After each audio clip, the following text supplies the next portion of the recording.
జనార్దనలా గియాలగూడ వార్తాపత్రికలో ముచ్చట్లతో పాటు సోషల్ మీడియాలో వైరల్ అవుతున్న వార్తలను పట్టుకొని నేనైతే వచ్చేసిన. మరి గియాల్టి వార్తాపత్రికలో ముచ్చట్లేంది అంటే ఇగో ఫార్ములా ఈ రేస్ బాధ్యత మొత్తం కేటీఆర్దే, నాకేం తెలియదు, గాయన చెప్తేనే చేసిన, అందుకే అకౌంట్ సెక్షన్ వాళ్ళకు దీనికి సంబంధించి ఏం చెప్పలేదు అని చెప్పేసి అరవింద్ సార్ చెప్పిండట. ఎన్ఐఏ సోదాలు జరుగుతున్నాయట తెలంగాణలో. దీంతో పాటు గడిచిన 10 ఏళ్లలో ఏం చేసింది తెలంగాణ ప్రభుత్వం, ఇక రాష్ట్రాన్ని అప్పుల కుప్ప చేయడం తప్ప అని గవర్నర్ ప్రసంగం మొదలైందట. ఇక కేసీఆర్ గమ్మునే ఉన్నాడట, ఇక అటెండ్ అవుతాడో లేదో తెలియదట. ఇక ఏమంటారు, మేడిగడ్డలో అయింది ఒక్క పిల్లర్ కాదట, 4 పిల్లర్లు డ్యామేజ్ అయిపోయినాయట. మరి దీని కథా కమానుషి ఏంది అన్నది ఎప్పుడు తెలుస్తుందో చూడాలి. లోక్సభలో కూడా కాంగ్రెస్ దే హవా అంటూ నిన్నైతే ఒక సర్వే రిపోర్ట్ వచ్చింది. మర్చిపోయిన రాజగోపాల్ రెడ్డి సార్ చెప్పిండు, బీఆర్ఎస్ ని తీసుకెళ్లి బీజేపీలో విలీనం చేస్తాడట. నాయకులంతా వచ్చి కాంగ్రెస్ లో చేరుతుంటే గినేమో పార్టీని తీసుకెళ్లి బీజేపీలో విలీనం చేయాలని చెప్తాడు. గా కథ అయితే నాకు అర్థం కాలేదు. గిట్లాంటి మస్తు మస్తు ముచ్చట్లు ఉన్నాయి. గా ముచ్చట్లు అన్ని చెప్పాలంటే ఆలస్యం చేయకుండా మనం వార్తాపత్రికల్లోకి వెళ్ళాలి. ఒక్కొక్క వార్తాపత్రికలో ముచ్చట స్టార్ట్ చేసేద్దాం. ఫస్ట్ దిశ. గత 10 ఏళ్లలో రాష్ట్రం అప్పుల కుప్ప, ఆర్థిక రంగంలో క్రమశిక్షణ లోపం, నిర్లక్ష్యంగా వనరుల వినియోగం. రాష్ట్ర ఆర్థిక పరిస్థితిని మెరుగుపరచడం ప్రస్తుత సర్కారుకు తక్షణ సవాల్.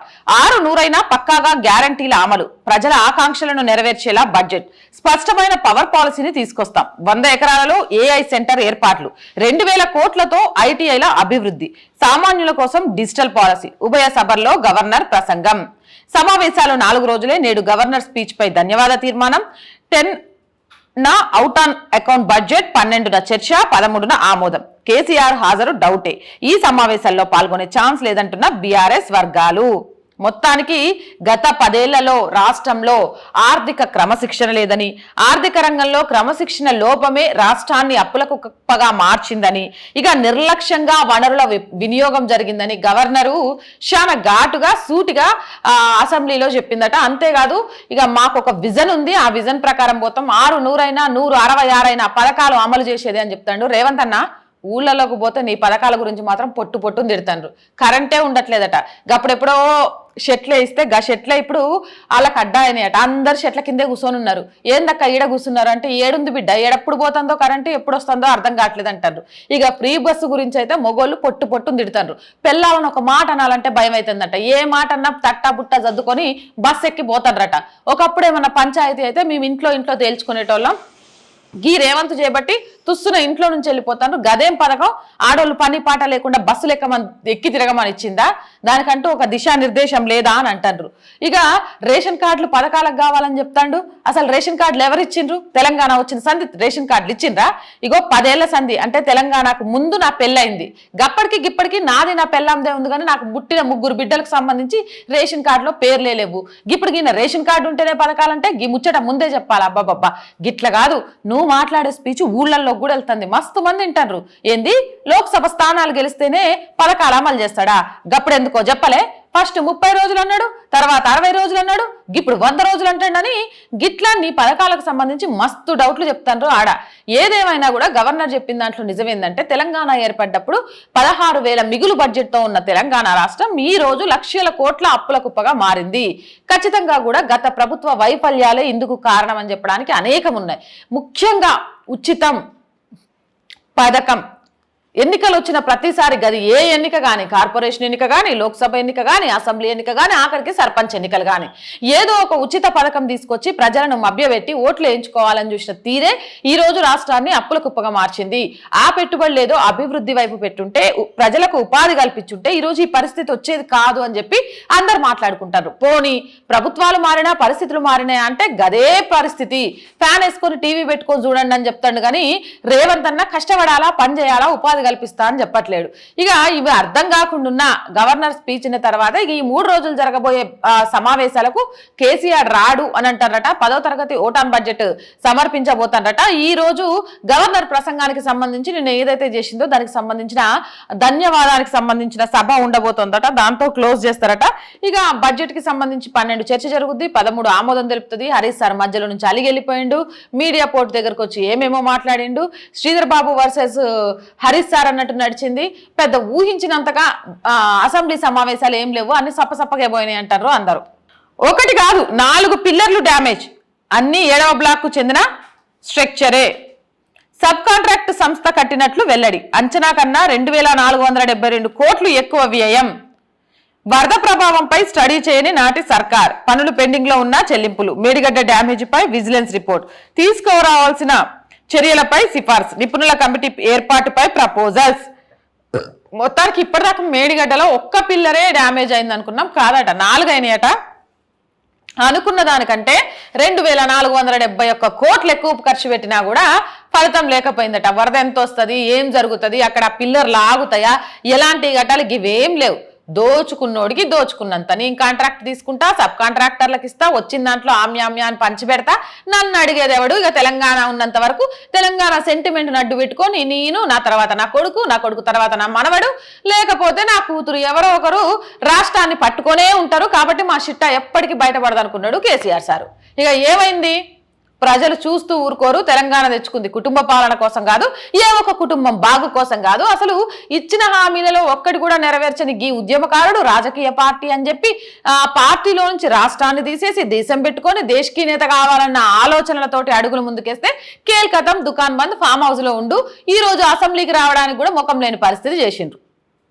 ఈ మేడిగడ్డకు సంబంధించి ఎప్పుడు దీనికి పూర్తి ఎంక్వైరీ పూర్తవుతుంది, నిజమైన బాధ్యులు అరెస్ట్ అవుతారు, అధికారుల మీదే చూపించి అధికారులను సస్పెండ్ చేసి మ్యా అనిపించి ఈ కేసులు క్లోజ్ చేస్తారా, నిజంగా ఈ కేసులు ఫైనల్ దాకా ఎంక్వైరీ చేయించి దీని వెనకున్న హెమాహెమీలను బయటికి తీసుకొచ్చి వాళ్ళను కోర్టులో సబ్మిట్ చేస్తారా, చెయ్యరా? ఇప్పుడు తెలంగాణ ప్రజానికం అడుగుతున్న ప్రశ్న. 60 రోజులైంది ప్రభుత్వం వచ్చి. మేడిగడ్డ గురించి, కాళేశ్వరం గురించి మీరు అధికారంలోకి రాకముందు నుంచి చెప్తున్నారు. అధికారంలోకి రాగానే దీన్ని పని పడతా అని చెప్పిండ్రు. 60 రోజులైనా కూడా ఎక్కడేసిన గొంగలు అక్కడేలాగుంది. కాసేపు విజిలెన్స్ దాడులు అంటారు, కాసేపు అవి జరిగిందంటారు, కాసేపు ఇది జరిగిందంటారు, ఇంత డ్యామేజ్ ఉంటుంది అని చెప్తారు. కానీ అరెస్టులు లేకపోతే దీని వెనక ఉన్న అసలు సూత్రధారులు ఎవరు అనేది బయటికి ఎందుకు తీసుకురావట్లేదు అనేది కూడా ప్రజల నుంచి ఒక ప్రశ్న వస్తోంది. ఈ విషయంలో రేవంత్ అన్న సర్కారు కొంచెం అడుగులు ముందుకేయాలి. మాటల ప్రభుత్వం కాదు, చేతల ప్రభుత్వం అని చూపించుకోవాలి అని అంటే దీనికి సంబంధించిన కథా కమానుషిని బయట పెట్టాల్సిన అవసరం ఉంది. కేటీఆర్ అనుమతితోనే 53 కోట్లు చెల్లించిన రేసింగ్ కి పూర్తి బాధ్యత ఆయనదే. హెచ్ఎండిఏ నిధుల నుంచే చెల్లించాం, అందుకే ఫైనాన్స్ డిపార్ట్మెంట్ కి సమాచారం ఇవ్వలేదు.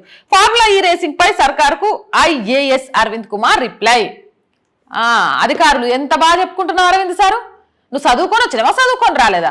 చదువుకున్నావు కదా, చదువుకుంటే ఏ నాయకుడు ఏడ సంతకం పెట్టమంటే పెట్టి ఏ నాయకుడు ఏది చెప్తే అది చేస్తావా? అందుకైనా నువ్వు ఉద్యోగంలో వస్తుంది. ఇప్పుడు రాగానే అయ్యో మాకేం తెలియదు, కేటీఆర్ చెప్పిండు, గందుకే గాయం చెప్పిండు అని 53 కోట్లు ఇచ్చిన. ఇక దీనికి సంబంధించి మొత్తం కూడా హెచ్ఎండిఏ నిధుల నుంచి ఇచ్చినాం, అందుకే దీనికి సంబంధించి ఫైనాన్స్ డిపార్ట్మెంట్కి ఏం చెప్పాలి, మాదే ఉంది. కేటీఆర్ ఎంత చెప్తే అంత అట. అధికారులు ప్రభుత్వంలో ఉన్న నాయకుల అడుగులకు మడుగులొత్తుతూ వాళ్ళ బూట్ల దగ్గర ఉంటే గిదే పరిస్థితి జరుగుద్ది. నాయకులు కనబడంగానే కాళ్ళ మీద పడి దండాలు పెడితే ఇగో గిదే పరిస్థితి వస్తుంది. మీరు చదువుకున్న చదువేంది, మీ విలువలేంది, మీరు ఉన్న స్థాయి ఏంది, ప్రజలు మిమ్మల్ని ఎట్లా చూస్తారనేది మర్చిపోయి ఏ ప్రభుత్వం ఉంటే ఆ ప్రభుత్వం జీ హుజూర్ అని వాళ్ళ కింద చెప్రాసిల్లాగా ఉంటే ఇగో గిట్నే వస్తుంది. ఈయనకట అసలు ఏం తెలియదట. కేటీఆర్ ఏం చెప్తే అది చేసిండట. అట్లా చేస్తారా? చట్ట ప్రకారం ఏమంటారు, ఒక చట్టబద్ధతగా ముందుకు పోవాలని ఉంటుందా, లేకపోతే అధికారంలో ఉన్న నాయకుడు గంగలో పోయి దూకమంటే గంగలో దూకాలి, గోదావరిలో పోయి దూకమంటే గోదావరిలో దూకాలన్నట్టు ఉంటుందా? ఆయన కేటీఆర్ సార్ మెడకు ఒక్కొక్కటి మంచిగా చుట్టుకుంటుంది. ఇప్పుడు ఫార్ములా ఈ రేస్ చుట్టుకుంది. 4 రోజులైతే శివబాలకృష్ణ. ఎందుకు అనంటే ఎవడు ఒప్పుకున్నా ఒప్పుకోకపోయినా గది వాస్తవం. హెచ్ఎండిఏ పరిధి అండ్ దీనికి సంబంధించి మొత్తం మున్సిపల్కి సంబంధించిన ఏ అంశమైనా సరే కేటీఆర్ కనుసన్నలను దాటి జరగదు.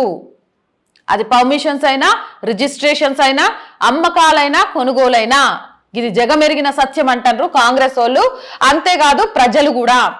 కాబట్టి దీనికి భారీ మూల్యం చెల్లించుకోక తప్పదు. ఒక్కొక్కటిగా ఉచ్చు బిగుస్తోంది మెడకు. ఎలా అంటే అందులో నుంచి కోలుకోలేనంతగా బిగించి బిగించి బిగించి ఒక్కసారే దానికి ఏం చేయాలనేది చేయడానికి సిద్ధంగా ఉన్నారు అని చెప్తారు. మొత్తానికి ఎవరు గిన ఐఏఎస్ అరవింద్ కుమార్ సార్ అట. నాకు ఐఏఎస్ అరవింద్ కుమార్ సార్ అని కూడా చెప్పబుద్ధి కావట్లే. ఐఏఎస్ ఇండియన్ అడ్మినిస్ట్రేటివ్ సర్వీస్ ఎందుకు చదివిండో. ఏమంటారు, కేటీఆర్ ఏడ సంతకం పెట్టమంటే ఆడ, కేటీఆర్ ఏడు నుంచి ఆడికి రిలీజ్ చేయమంటే ఆడికి చేసే కాడికి ఈ చదువులు ఎందుకు?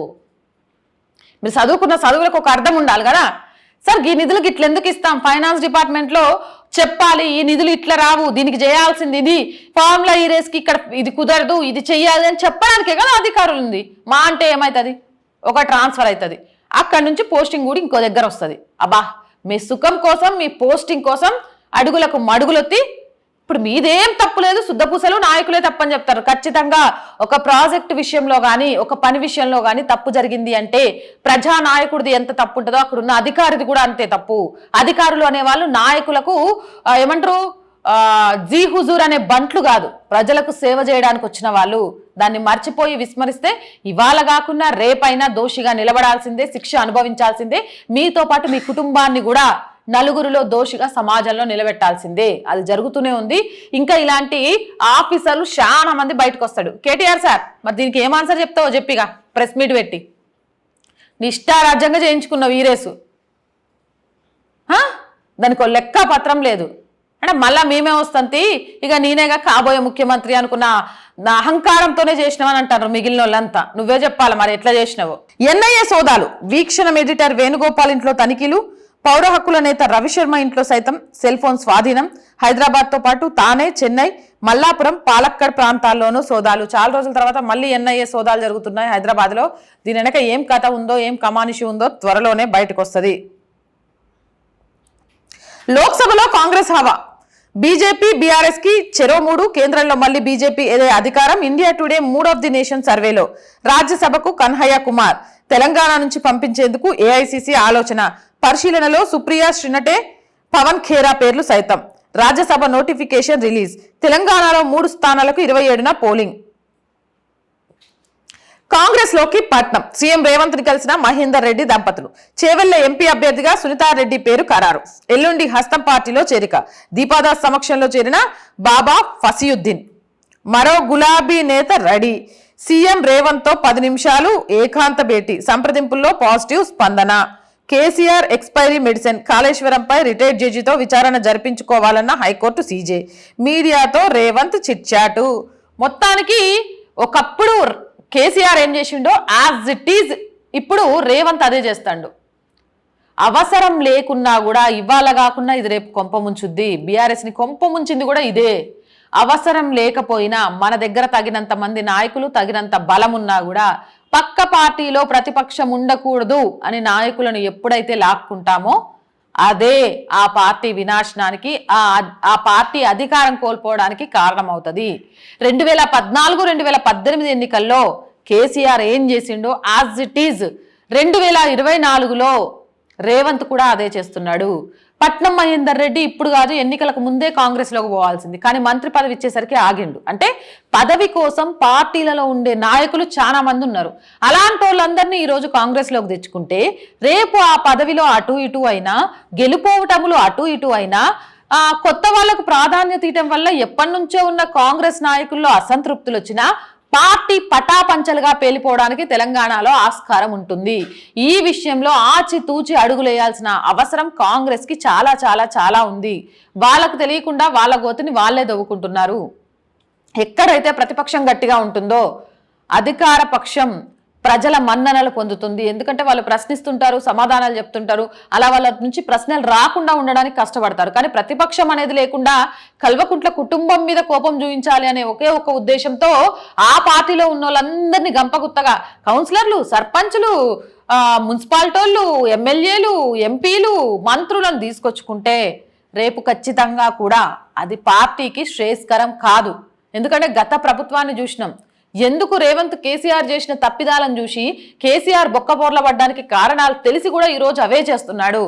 ఆ రోజు కేసీఆర్ ప్రతిపక్షాలను లేకుండా చేసిండు, ఈ రోజు రేవంత్ అదే చేస్తున్నాడు. ఆ రోజు ప్రజలకు ఉచితాలని మభ్యపెట్టి కుసోండి, సోమరిపోతుల్లాగా ఉండండి అన్నట్టు కేసీఆర్ చెప్పిండు. మేము సోమరిపోతుల మీద మేము కష్టపడి పని చేసుకునేటోళ్ళం, ఉపాధి కల్పించడం చేత కాకుండా ఈ పథకం పోతే ఆ పథకం, ఆ పథకం పోతే ఈ పథకం అని చెప్పి నువ్వు అన్ని ఉచితాలు చెప్తున్నవేందని ప్రజలకు విరక్తి వచ్చేలాగా చేసుకున్నాడు. ఈ రోజు కాంగ్రెస్ ప్రభుత్వం మళ్ళీ యాజ్ టీజ్ అదే చేస్తుంది. అంటే బీఆర్ఎస్ ప్రభుత్వ తప్పిదాలను కాంగ్రెస్ ప్రభుత్వం రిపీట్ చేస్తుందా, అదే జరుగుతుందా అన్న వాదన కూడా తెలంగాణ సమాజంలో వచ్చింది. గ్రహించకుంటే మాత్రం కాంగ్రెస్ కి ఆల్రెడీ ఇంటి కుంపటి ఎక్కువగానే ఉంటది. దీన్ని అడ్వాంటేజ్ గా తీసుకొని రేవంత్ సీఎం కావడానికి చాలా మంది సీనియర్లకు ఇష్టం లేకపోయినా దారి లేక ఒప్పుకున్నారు అని తెలిసింది. ఎందుకంటే ఇది కూడా చర్చ మనం సోషల్ మీడియాలోనే విన్నాం. మరి ఈ నేపథ్యంలో రేవంత్ తీసుకునే డెసిషన్స్ అటు ఇటు అయినా అదే సీనియర్లు రేవంత్ రెడ్డి సార్కి ఇక ఏమంటారు కుచ్చుటోపి పెట్టే అవకాశం ఉంటుంది. రవాణా శాఖలో పైరవీలకు బ్రేక్, కానిస్టేబుల్ నుంచి జేటీసీ వరకు బదిలీలు, ప్రక్షాళనపై మంత్రి పొన్నం ఫోకస్, ఆర్డీఓలు ఎంవీఐ పోస్టులపై నా దృష్టి, అవినీతికి తావు కాకుండా చేసే ఆలోచన దిశలో ప్రచురితమైన చెక్ పోస్ట్ 80 లక్షలు కథనంపై మంత్రి ఆరా, కొత్త శాన్ పాలసీ. ఇవి అంతేకాదు లోక్సభకు సంబంధించి ఒక సర్వే రిపోర్ట్ వచ్చిందట. ఆ సర్వే రిపోర్ట్లో తెలంగాణలో మాత్రం లోక్సభ సీట్లు అత్యధికంగా కాంగ్రెస్ గెలుచుకుంటుంది, బట్ దేశంలో మాత్రం బీజేపీ గవర్నమెంటే మళ్ళీ అధికారంలోకి వస్తుందనే విషయాన్ని కూడా చెప్పిందట. రాజ్యసభకి ఇక్కడ నుంచి ఎవరిని పంపించాలి అనే దానిపై మల్లగుల్లాలు పడుతుందట. మొత్తానికి 3 రాజ్యసభ సీట్లు ఇక్కడ నుంచి ఉండబోతున్నాయి. 27వ తారీఖు దానికి సంబంధించి మొత్తం ఏమంటారు పోలింగ్ ఏదో జరగబోతుందట. చూడాలి మరి ఎవరు పోతారంటే అధికార పార్టీకి సంబంధించిన వాళ్ళే ఎక్కువ పోవడానికి అవకాశం ఉంటుంది. ఈసారి బీఆర్ఎస్కి అవకాశం లేదు అని చెప్తారు. ఏమవుతుందో చూడాల. నెక్స్ట్ వెలుగు, డిజైన్ నిర్మాణంలో నిర్వహణే ముంచింది, మేడిగడ్డ బ్యారేజ్ పై విజిలెన్స్ రిపోర్టు. ఇందాక చెప్పినాం కదా దీని గురించి. కేసీఆర్ బేషారం మనిషి, ఆయన expiry medicine, CM Revanth Reddy. Assembly సమావేశాలకు కేసీఆర్ రావడమో వస్తే మంచిది, గవర్నర్ ప్రసంగానికే రాలే, ప్రతిపక్ష నేత చిత్తశుద్ధి ఇదేనా? అధికారం కోల్పోవడాన్ని జీర్ణించుకోలేకపోతున్నప్పుడు ఆయన అవినీతిపై ప్రొసీజర్ ప్రకారమే విచారణ, కేఆర్ఎంబీకి ప్రాజెక్టులను అప్పగించిందే కేసీఆర్. బీఎస్సీ మీటింగ్కి కేసీఆర్ కడియం వస్తానని చెప్పి హరీష్ వచ్చుడేంది, రేపు హిమాన్షి కూడా వస్తానంటాడేమో, అనుమతిస్తారా? అసెంబ్లీలో కులగణన తీర్మానాన్ని ప్రవేశపెడతామని వెల్లడి. కాదు రేవంత్ సార్, హిమాన్షి ఎందుకు అనంటే రాజకీయాల్లోకి పిల్లల్ని తీసుకురాకూడదు, రాజకీయాలు ఎప్పుడు వ్యక్తిగతంగా దూషించుకోవడానికి వెళ్ళకూడదు, కుటుంబాల వరకు అసలు రాకూడదు. మీకు అవినీతి చేసిన గత ప్రభుత్వానికి లేదా ప్రతిపక్షంలో ఉన్న కేసీఆర్ కుటుంబానికి లేదా కేసీఆర్ మీద ఒక ముఖ్యమంత్రిగా రాష్ట్రాన్ని అప్పుల కుప్పగా చేశాడనో మరో కారణంతోనో నీకు కోపం ఉంటే కేసీఆర్ వర్సెస్ రేవంత్ రెడ్డి అన్నట్టు ఉండాలి. కానీ రేవంత్ రెడ్డి వర్సెస్ హిమాన్షు అని అంత స్థాయికి పడిపోతే చూసే వాళ్ళకు బాగోదేమో. ఇది ఒక మంత్రి కూడా కాదు, నాకు తెలిసి ఒక ఎమ్మెల్యే స్థాయిలో చెప్పినా కూడా తప్పే. అలాంటిది ఒక ముఖ్యమంత్రి స్థానంలో ఉండి హిమాన్షు వస్తాడేమో అని ఒక పిల్లగాన్ని రాజకీయాల్లోకి గుంజుకురావడం అనేది కరెక్ట్ కాదేమో అనిపిస్తోంది. ఇక ఇది ఇప్పుడు విషయం కాదు, కేసీఆర్ రాడు అనే విషయాన్ని అందరికీ తెలిసిందే. ఏదైతే ఇప్పుడు నువ్వు చెప్పావో అవినీతి చిట్టా మొత్తం చట్టపరంగా బయటికి తీస్తామని అది చేస్తే చాలు, వాళ్ళ కేల్కతం దుకాన్ బంద్ అయిపోవడానికి. అసెంబ్లీ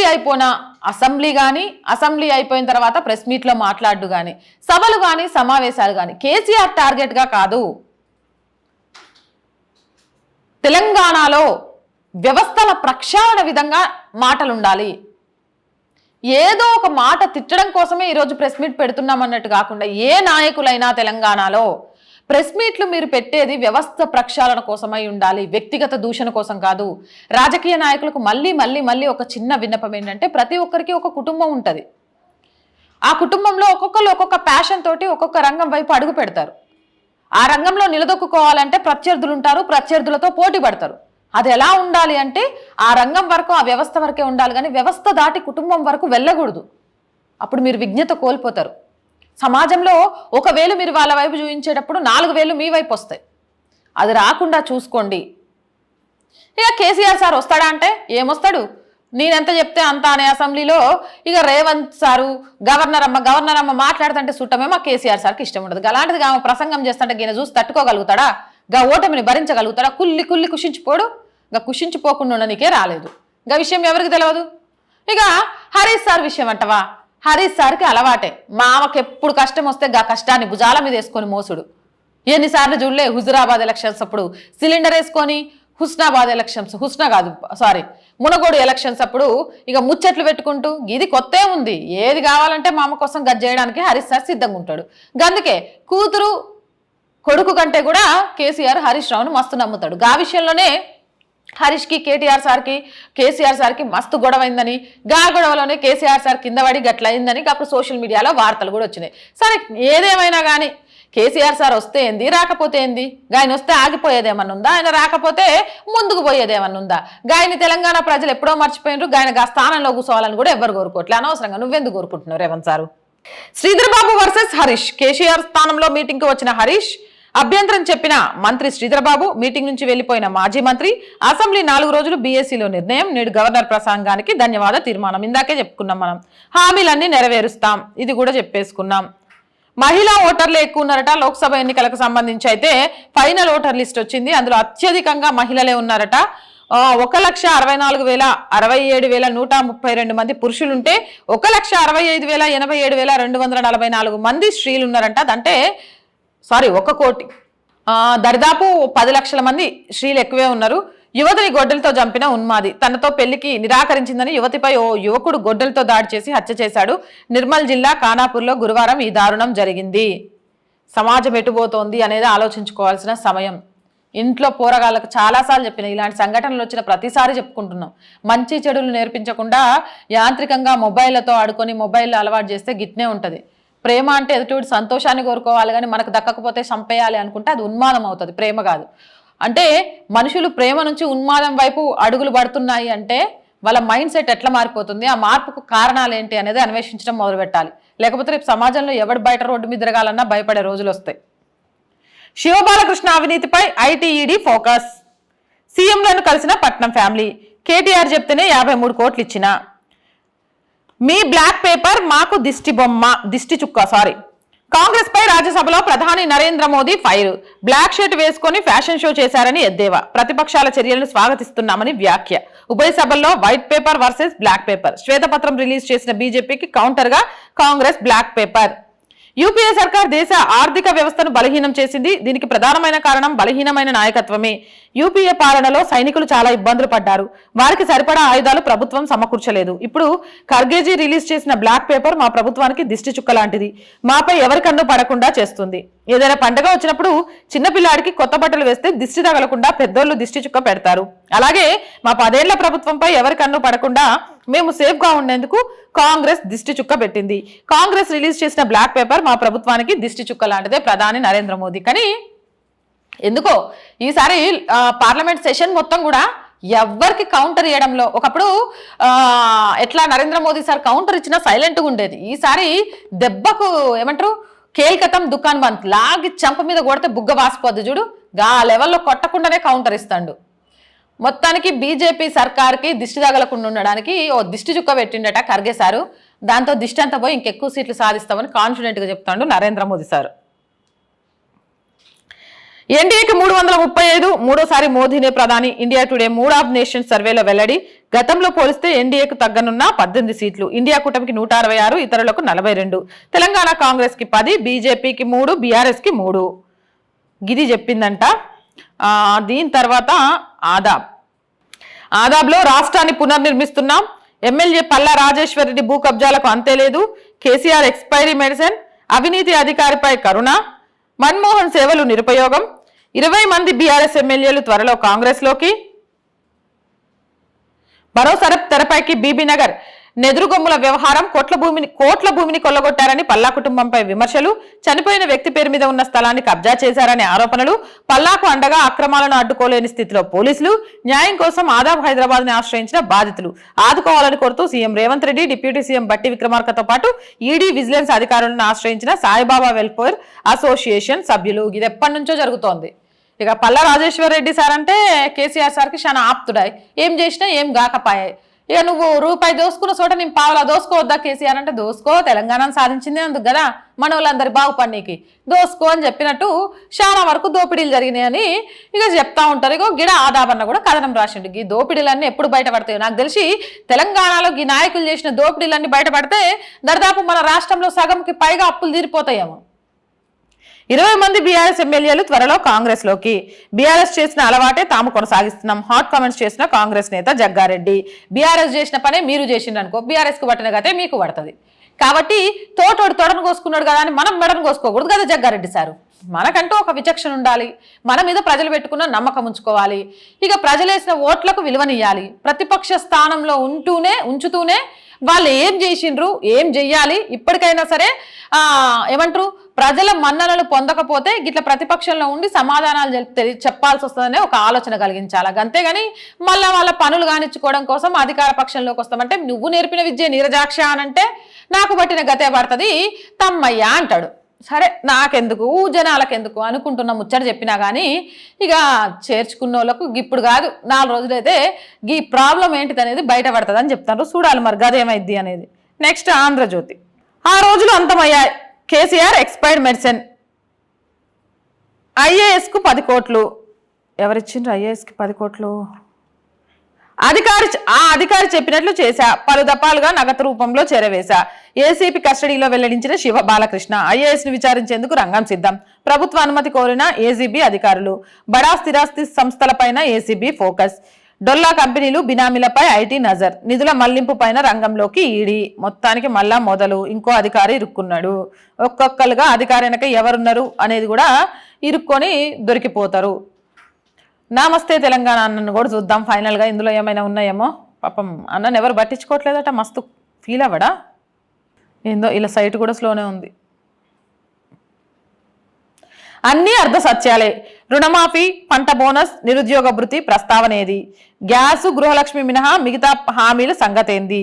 మిగతా 40 రోజులే ఈలోగా కోడొస్తే గవర్నర్ స్పీచ్ పై హరీష్ ఫైరు. గ్యాసు, గృహలక్ష్మి కూడా నిజంగా పేదోళ్ళకి అందదు. ఎందుకంటే నిజమైన పేదోడికి చాలా మందికి రేషన్ కార్డులు లేవు. ఉన్నోళ్ళలోనే రేషన్ కార్డులు ఉన్నాయి. అలాగే చనిపోయిన వాళ్ళ పేర్లు కూడా తీసేని కొన్ని రేషన్ కార్డులు ఉన్నాయి. కాబట్టి ఈ గృహలక్ష్మి, గ్యాస్ అనేది కూడా నిజంగా నిరుపేదకు అందుద్ది తెలంగాణలో అంటే కొంచెం చెప్పుడు కష్టమే.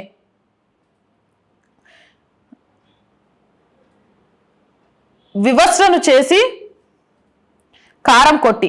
కామారెడ్డి జిల్లాలో దళిత మహిళపై పాశవిక దాడి. వివాహేతర సంబంధం ఆరోపణలపై ఆకృత్యం ఆలస్యంగా వెలుగులోకి. ఘటనలో కాంగ్రెస్ నేతల ప్రమేయం. కేసు నమోదు చేయని పోలీసులు. ఇది గనక నిజమైతే ఖచ్చితంగా కూడా కాంగ్రెస్ ప్రభుత్వంపై ప్రజల్లో వ్యతిరేకత వస్తుంది. ఏదున్నా కానీ దానికి ఒక చట్టం ఉంది, పద్ధతి ఉంది. ఎవడిష్టం వచ్చినట్టు వాడు చేసుకొని పోతా అంటే ఇక చట్టాలు, రాజ్యాంగాలు ఎందుకు? ఒకప్పుడు తెలంగాణలో మా కేసీఆర్ సారు కొత్త రాజ్యాంగం రాస్తా అని చెప్పిండు. ఇక చెప్పకనే చెప్పిండు రాజ్యాంగాన్ని తీసుకెళ్లి బంగాళాఖాతంలో వేయాలని. అందుకే గీన ఏం చేసిండ్రో తెలుస్తుంది. గిట్లా అధికారం అండ ఉంది కదా అని గా పెద్ద అధికారులు ఏమో కానీ, పెద్ద నాయకులు ఏమో కానీ, నాయకుల కింద ఉండే శంశాలు కొంచెం ఏమైనా చేసిండ్రు అనుకో అటు ఇటు పార్టీకి మొత్తానికే నష్టం వస్తుంది. కాంగ్రెస్ కి 40% కమిషన్. కర్ణాటకలో మునుపటి బీజేపీ సర్కారును మించి అవినీతి. కాంగ్రెస్ సర్కారుపై కాంట్రాక్టర్ల సంఘం తీవ్ర ఆరోపణలు. అవినీతి చేయడానికి కాదేదు పార్టీ అతీతం. కర్ణాటకలో మొదలైన 40% కమిషన్. మరి కేసీఆర్ ప్రభుత్వం ఎంత కమిషన్ తీసుకుని ఉంటుందో ఈ లెక్కన. నమస్తే తెలంగాణ అన్న. గీడెవరు ఆరోపణలు చేయలే కేసీఆర్ ప్రభుత్వం తీసుకున్న కమిషన్ లెక్కలకు సంబంధించి. సరేలే గాబొక్కల గురించి నాకెందుకు, రేవంత్ సార్ పట్టించుకుంటా అని చెప్తాడు. కానీ ఇవాళ వార్తాపత్రికల ముచ్చట్లతో పాటు సోషల్ మీడియాలో వైరల్ అవుతున్న వార్తలు. మర్చిపోయినళ్ళు మన పాడి కౌశిక్ అన్న ఆటోలో వచ్చిండట కదా. ఈయన ఆటోకు సంబంధించి ఒక స్పెషల్ స్టోరీ మన ఛానల్లో టెలికాస్ట్ అయింది చూడండి. హాబాబాబా మేడి పండు చూడు మేలిమై ఉండును, పొట్ట విప్పి చూడు పురుగులుండు. కవరేజ్ కోసం కేటీఆర్ని కాపీ కొట్టి ఆటో ఎక్కి ట్రెండ్ సృష్టించిన అనుకోనే పాడి కౌశిక్ అన్న ఆటో నుంచి కారు నుంచి ఆటోకు చేంజ్ అయ్యేటప్పుడు బండి నెంబర్లు చూసుకోవాలి కదా. పుసుక్కున జరిగిపోతే కసక్కున ట్రోల్ అయిపోతాం అనే విషయాన్ని గుర్తుపెట్టుకోవాలి కదా అంటారు చాలా మంది. ఇది కూడా నాకు సోషల్ మీడియా నుంచి వీడియోలు దొరికినాయి. వీడియోలతో స్పెషల్ వీడియో మన ఛానల్లో టెలికాస్ట్ అయింది. మిస్ అవ్వకుండా చూడండి. కౌశిక్ అన్న నువ్వైతే అస్సలు మిస్ అవ్వద్దు. ఇవాళ వార్తాపత్రికల ముచ్చట్లు, సోషల్ మీడియాలో వైరల్ అయితేనే వార్తలు. మళ్ళీ మస్తు ముచ్చట్లు పట్టుకొని వస్తా. గియాల్టికైతే వెళ్ళొస్తా. శనార్థి.